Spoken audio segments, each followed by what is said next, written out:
So I'm at the barn in Fort Worth, Texas. It is an urban farm and called the barn, and everything is so beautiful here. I don't know where to go, so let us come to this patch and meet the owner first. Hello. Hi, how are you? I'm good. This is the urban farm called the barn. Yes, it is. Are you the owner? I am. My name is James, and you're? Seema. Okay, good to meet you. Same here. How might I help you today? Can you tell us your full name first and then tell us what is this Sure. behind My you? name is James Samudio, Okay. and I've owned the barn here for 20 years. Hmm. I'm a regenerative agriculture specialist, and everything you see here has been planted here in an organic manner. Oh, so I can see there are different sections here all over your farm. What is this particular area? I can see a lot of trees. This area is called a food forest garden. Oh my And God. basically with the food forest garden, Yeah. you have a symbiotic relationship to all the plants that are here, and you can produce a great deal of food in a very small space. I can see it is not very big. It is like 2 or 3 car parking space. Are you sure you can have a food forest in such a small space? Sure, would you like me to show you? Yes, yes. Okay, this tree right here is a redbud tree. Redbud, what it does, it's called nitrogen fixing. Nitrogen comes from the atmosphere, and it's in some trees, primarily leguminous trees, capture the nitrogen and they release it in the soil. So this is actually feeding the plants that are around about it by bringing the nitrogen need that's coming out of the atmosphere into the soil, which is great.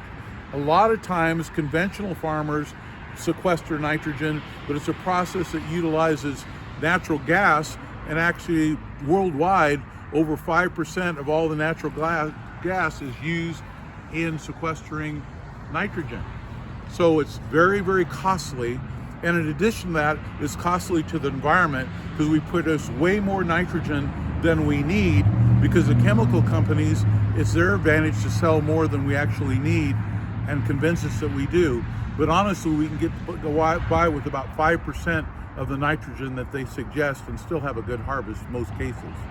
But anyway, that's what this tree does. Right down here, if you look, this is sweet potato vine. Okay, and I'm not sure, you said you were from India, is that correct? Yes, I'm from India. I'm not sure if in India they eat sweet potato leaves, but several countries they live off of that. In some countries in Africa, they survive off the leaves, and in Malaysia, there's a wonderful recipe they utilize with coconut milk in making it, and you steam it like you would spinach or beet greens or turnip greens. Oh, They're that wonderful sounds for that way. delicious. The beauty of it is you plant the sweet potato slips, which are just the small sweet potato cuts, in May or June here in Texas. And so you have June, July, August, September, October. Right now it's the 2nd of November and there's still greens here. The past couple days we've had a light freeze, and so they're a little bit burnt. But once they burn back completely, when we have a harder freeze, which will be in the next couple weeks, I will no longer be harvesting the greens. I'll dig up and we'll have the tubers.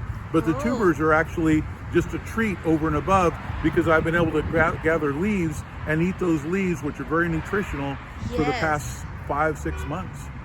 Yeah, so it's November, and then you can eat the tubers. Yes, and then then you plant again in May again next year, and then you have June, July, August, September, October, November, so we have 5 to 6 months of harvest of the greens, which is wonderful because it loves the heat and they're profuse in their production of leaves. Yeah. Okay? They still look very green and wonderful. Yes, considering that we've had burn the past couple of days. Right here, this tree right here is a willow tree. It's called a corkscrew willow. Okay. And the benefit of it, Native Americans have found that if you take the bark, a little piece of the plant, like let me just cut off a piece. You can take the bark of this though. You can cut it off, you can take a little piece like this and you can chew on it and it works like an aspirin. Oh. Okay. Wow. But in addition to that, if you're starting plants and you want to start trees, a lot of times there's a product that you can buy, and it's a hormone. It's a rooting hormone. Okay. This has the same hormone in it.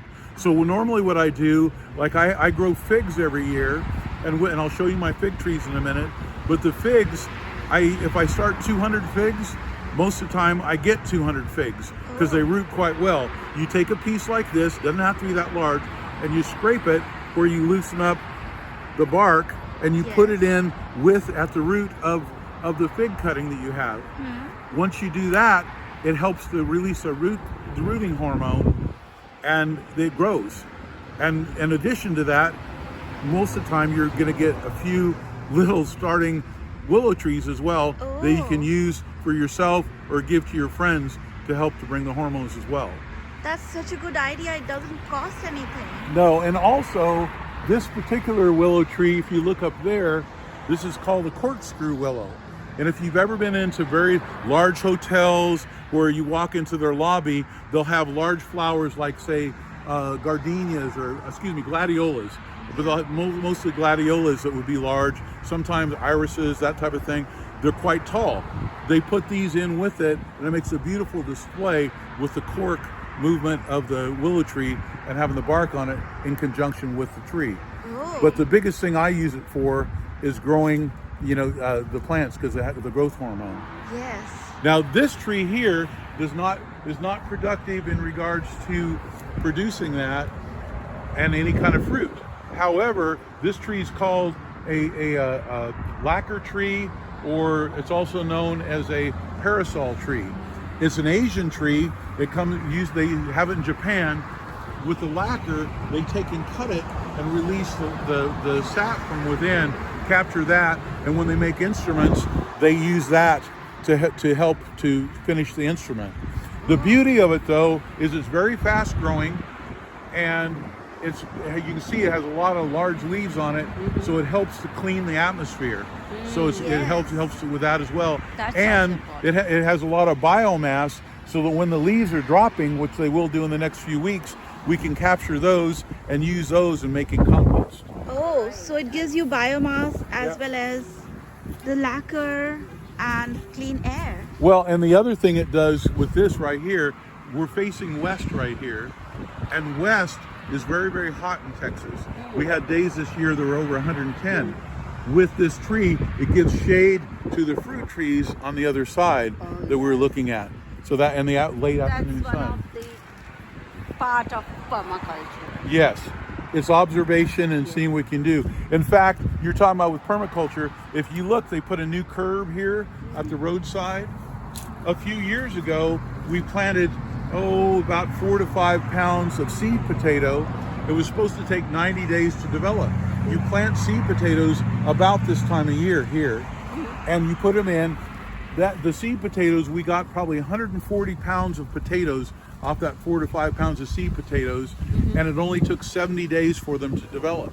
The reason being is it's looking in observation. You talk about permaculture. It's looking and seeing your opportunities, and you have a microclimate, because the curb in the afternoon, even though it's cold and getting colder, that curb absorbs the sun, the heat of the sun, so it has radiant heat that's released, and we planted right along the curbside, and as a result of that, the potatoes is like being underneath a nice electric blanket, a nice heavy quilt, and so they grew quicker and produced a lot more than they would have naturally. So you look for opportunities that you can plant that will take and it will expand your crop as far as how much you get. Because I'm all about abundance, not just sustainability. To me, sustainability is like treading water. We're not really going where, but we need abundance. We need to learn how to have abundance, because we can't rely upon the large corporations to give us their food, and the breakdowns that could possibly happen in the transportation and the decreased cost of fertilization. So if you can make your own fertilizers and you can have abundance, then we're all taken care of, as we develop a community of other individuals who are complementing one with another. And that doesn't mean everyone will have success with everything they grow, but everyone, if they're doing it and they're diligent about it, you'll have success with 2 to 3 things that you grow, and you'll have more than you can need. Well, then your friends will have the same thing, but they'll have a different product that they grow. And as a result of that, when we put it all together, we have an abundance of food. And Yes. that's what we're after. That's a great idea, food abundance and food sovereignty.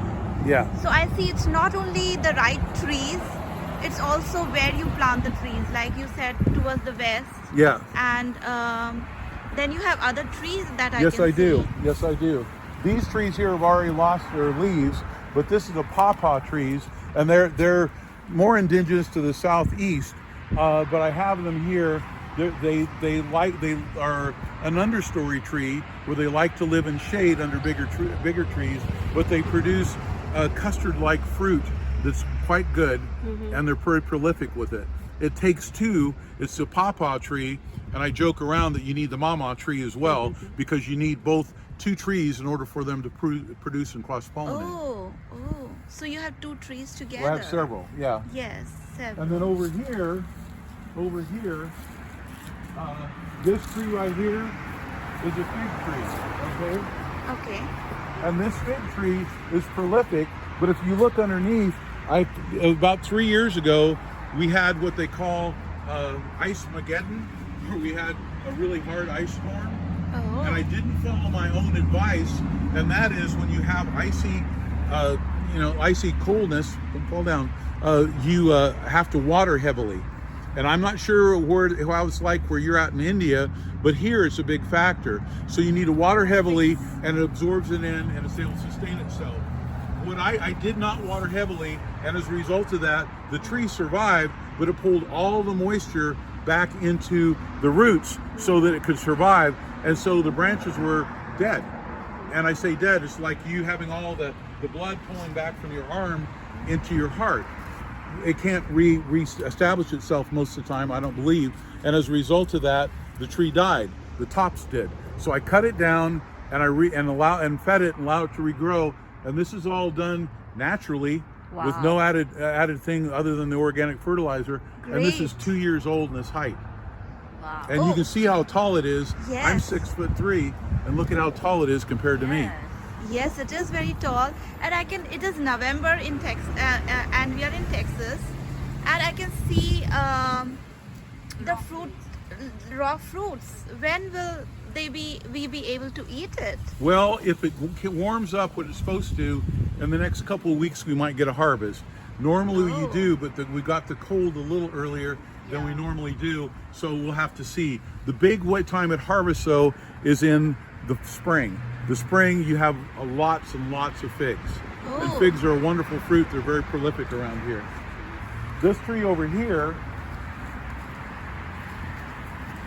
is a little persimmon tree. Oh, I can see so many. And I'm sure you're persimmons. familiar with persimmons. Yeah. And this is a little bitty tree, maybe 4 foot tall, and I have over 80 persimmons on them.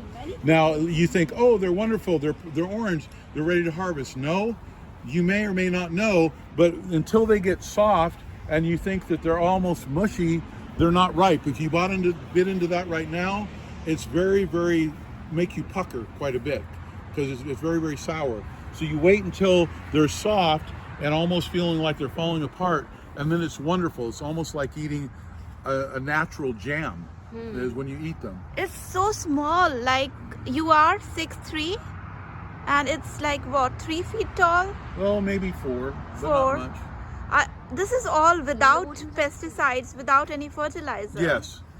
Oh You use biological controls. So if you have pests, you release other bugs to eat those bugs, and then a balance takes place in nature, and you have a lot of variety. So instead of a monocrop, you have a multiplicity of trees and plants together. So it's not a matter of something coming in and having its favorite food and eating it all.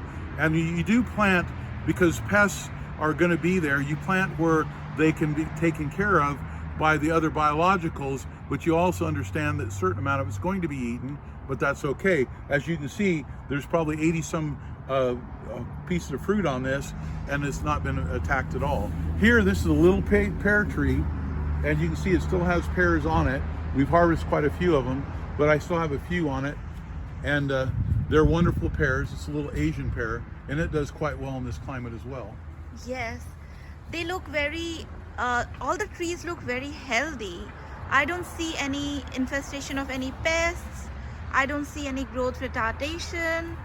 And it's a very small area, so they're all thriving very well. That's why, I mean, we all want to be able to take care of things and have our own ideas, and that's fine.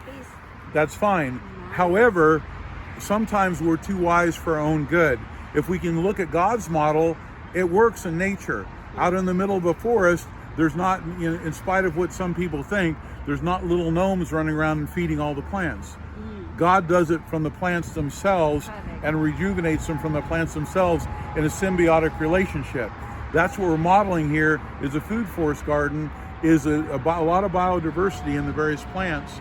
The majority of them are trees, but not all of them, and they grow up and they complement one another. In other words, the willow tree is great at gathering in water, so it gathers in water. Other trees are great at pulling in, or plants are great at pulling in minerals, and they share with one another, and so it's a very strong symbiotic relationship.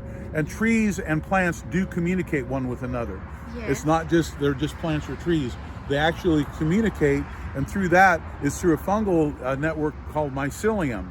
And it's residing upon the root system of the trees and plants, and as a result of that, communication takes place, and that mycelium helps to keep the plants healthy and feed them what they need by communicating one with another. So we just replicate what God has given us, and we get rid of the pesticides from our waters and that's the land, wisest way to do it. and we get so much produce. It's not that we are reducing our produce at all. Actually, your production will go up. When people first start doing commercial, which they call conventional, which is very much of a misnomer, that didn't start happening. Conventional didn't start happening until after World War II, because they had huge arms plants and they wanted to be able to do something with them. Well, they realized that ammonia nitrate's great for building bombs, but it also works to make things grow fast, but it's not healthy.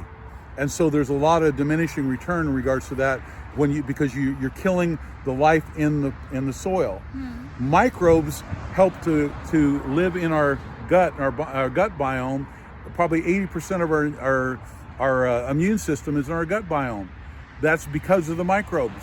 But if we're eating food that's not rich in microbes, because the soil doesn't have a lot of microbes and a lot of life to it, how do we expect to repopulate that and feed that's in our stomach?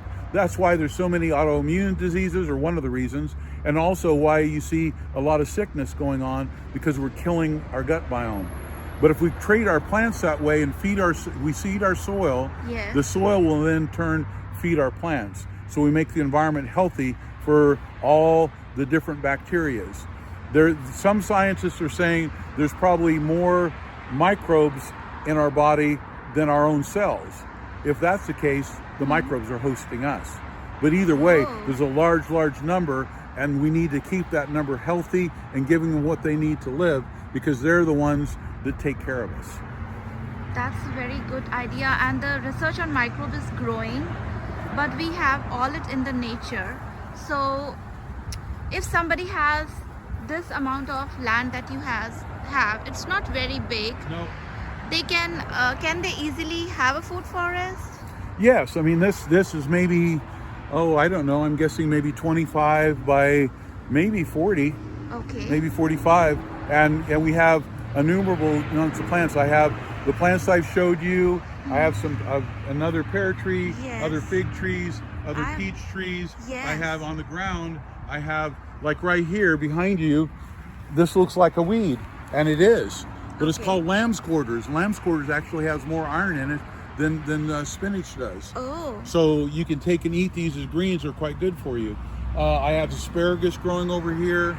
There's various other things that we have planted. I have mints growing in here, and you can harvest those and take advantage of them. And they come at different times. Like I have a kiwi plant. And the kiwi, I lost the male because you need a male and female, but it was Okay. producing fruit before. But when we had the heavy freeze, I lost that, and I need to put another one in. As soon as I do, I'll begin to get kiwi fruit as well. So those are some of the things that we do here to make it where you don't have to do a lot of work. You do work, but most of it's in the upfront time.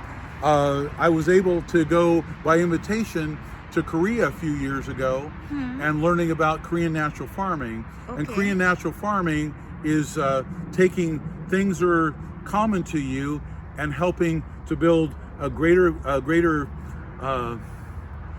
number of microbes, how to do enzymes, and how to do fermentations that are beneficial for the plants out of mostly household items and the plants themselves. And as a result of that, you have robust growing. Now you will have to work on doing it for the first maybe 3 years, but as the fellow who taught it, his name is Master Cho, he says after 3 years, work hard, then hammock time. And so we can relax after that point and just enjoy what we have and harvest them and keep them healthy and make sure that everything's good in our garden space. So it's Yeah. not that you have to do it work every day. You just observe and make sure what's going on and get it where it's healthy. Yeah. That was a pear tree, or excuse me, a peach tree. This was, but it's gotten very old and mature, so we cut it down because it's not getting enough sun, and I'll be planting something else in its space. I just recently cut that down. Okay. So this is a great idea for not only farmers but somebody who has small land. Yes, It doesn't- you can maximize your growth in a very small space.